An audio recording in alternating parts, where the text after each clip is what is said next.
Every yard, every hit, every second. It's earned out here. This game demands more than just skill. It demands fuel. The right fuel. Because out here, it's not just about how hard you work. It's about how long you keep going. When the game gets real, drink bottle still. Welcome in now to the Queen's Golden Gaels preview. As Connor and I have been around this team a lot, there's a lot of guys like Alex Freakin that went to a school that Connor is very involved with in the Frontenac Falcons. But this team, Connor, a third Yates Cup trip in the last 5 seasons. And I know that when we saw them in 2021 host the Yates Cup, everyone went, well, that's because it was divided east and west. And then the next year it was, well, this team, they didn't really have a tough schedule. And then they make it this year. And in a year where there was a lot of questions and outside eyes kind of looking at Queens a little bit differently compared to the way they have in the past, I feel like this Queens team has been super insular and locked into a belief in themselves. And as we look at this OUA season from start to finish, having Western week 1 and dropping that game in quadruple overtime, was it? I forget. It was so many sessions of back and forth, back and forth. But having that game dropped and saying, we had them. I know a lot of schools would say, yeah, but you didn't get them. And I think Queens took that initial game against Western and said, if they're the team that everyone's looking to beat, and Laurier's with them as well as these top 2 flight guys in the OUA, we just hung with them. And I think that we can beat them, and let's ride this as much as we can. And it started off rocky. It ended really hot. And now Queens is here after beating Windsor on the road. I think this Queens Golden Gaels team is playing with house money.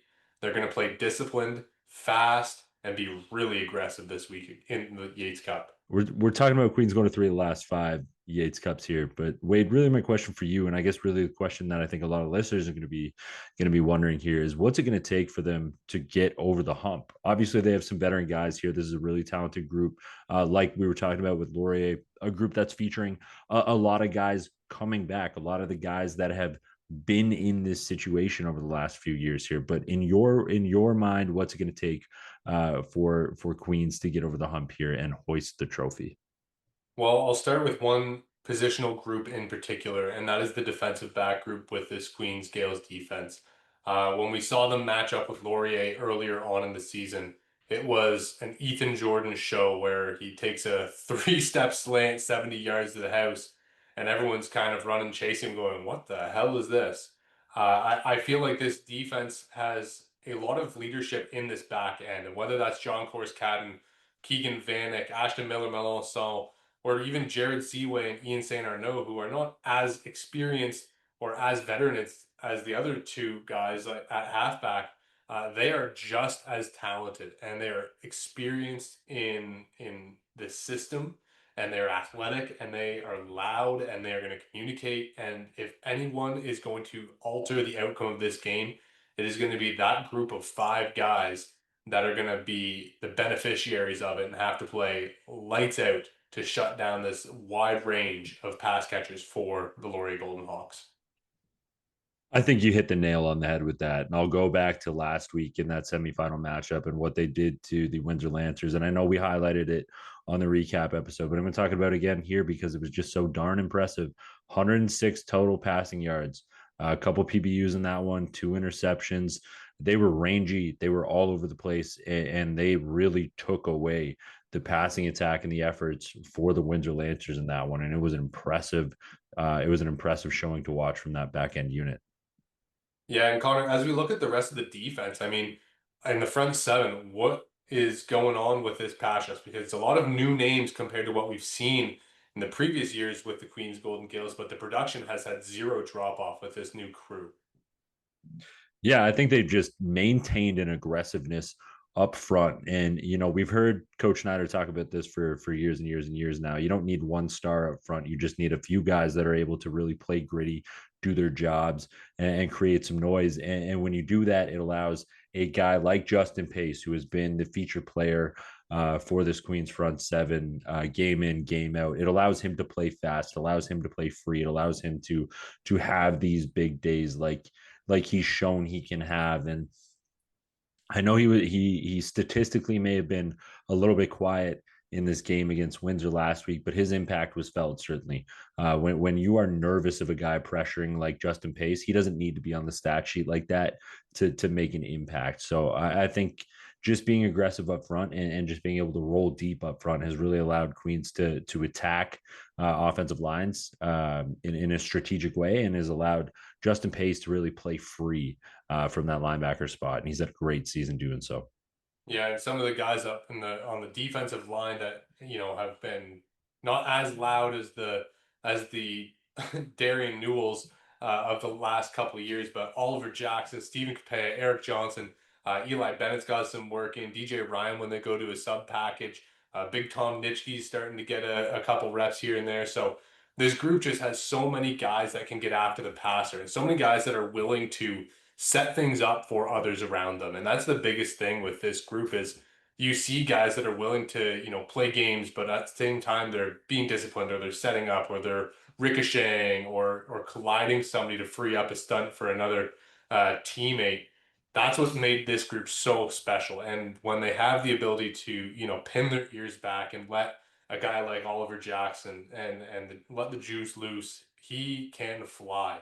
And he's a nightmare for a team, because if you can't get hands on him early in your set, he's going to be in the backfield really fast, disrupting rhythm of quarterbacks. And I know they're hoping that he can get to Cal Wither a couple times this week, but if he does that, it could change the outlook of this game entirely, putting Laurier into second and longs, or even stopping them on a second down conversion. I am 100% with you. And Wade, we're talking about defense, and Queens is on the road. So let's talk about the other side of this cliche. Let's talk about the ground game as we talk about defenses and run games traveling here. And let's talk about Jared Chisari and what he means and what he has done for this Queens offense over the course of this season. 94 rushing attempts, 954 yards, 9 touchdowns for this team. And when he is going, it just seems like it is smooth sailing for Alex Freakin and the rest of the Gaels offense. Yeah, and we saw this offense start off the year running a lot of RPOs and letting Alex Freakin and Jared Chisari kind of make the decisions that will determine the outcome of this offense, right? Put the ball in the veteran leadership and let them have the ultimate say. And we've seen nothing but really good decisions and good choices. And I know there's a couple interceptions that went off hands and were tipped up, but when they start to cruise and grind out these ground game yards, Connor, Jared Chisari is a force. He's a tough tackle. He's a thick body, but at the same time has that kind of breakaway speed that everyone looks for in a back. And when he starts to really be physical and put his shoulders down at the line of scrimmage and start to barrel into that second level, I mean, he's falling forwards at 2 yards, but he lands after a 6-yard gain. And you look up going, oh, it's second and medium, or it's second and short, or it's, oh, that's a first down. I thought we had to stop at the line of scrimmage. Watching Jared Chisari run has been very nice, because it's just so aggressive and so physical and powerful. Yet the second he breaks out of that box, it's like he has this grace and glider speed to him. So it's fantastic to see. But I think the big thing with this group is the O-line. And Jazz Karia, playing left tackle after having a couple seasons with injury, has made this group whole once more. And Nick Henning, who 2 years ago was an All-Canadian at H-back, has beefed up and has made himself into one of the best offensive tackles or right tackles in the OUA as a first teamer. But I certainly think he'll have a say at potentially being an All-Canadian as well. He is so athletic that they are able to get out on the edges and able to run wide zone or jailbreak screens, yet have the power to run inside games and gap schemes. It's perfect to watch. Both of these teams have such multiple run sets, yet they are so successful with each one. All right. And just before we let everybody get out of here and get on enjoying the Yates Cup, I asked you this question for Laurier, so I will ask you it I here gotta for ask. Queens. No, I gotta ask you. You're for going to turn it on me? Queens. Fine, Yeah. fine, fine. All right, Connor. If the Queens Golden Gaels are going to be victorious in the 117th Yates Cup, they will have to do blank. Dominate at the point of attack. Dominate in the trenches. That is just that is what I really think this is gonna be make or break for Queens in this one. These are two darn good line units in terms of the way Laureate likes to dominate the point of attack, the way that they're good up front, both offensively and defensively. So I think that the game is really going to come down to line play and who can out trench who in this game.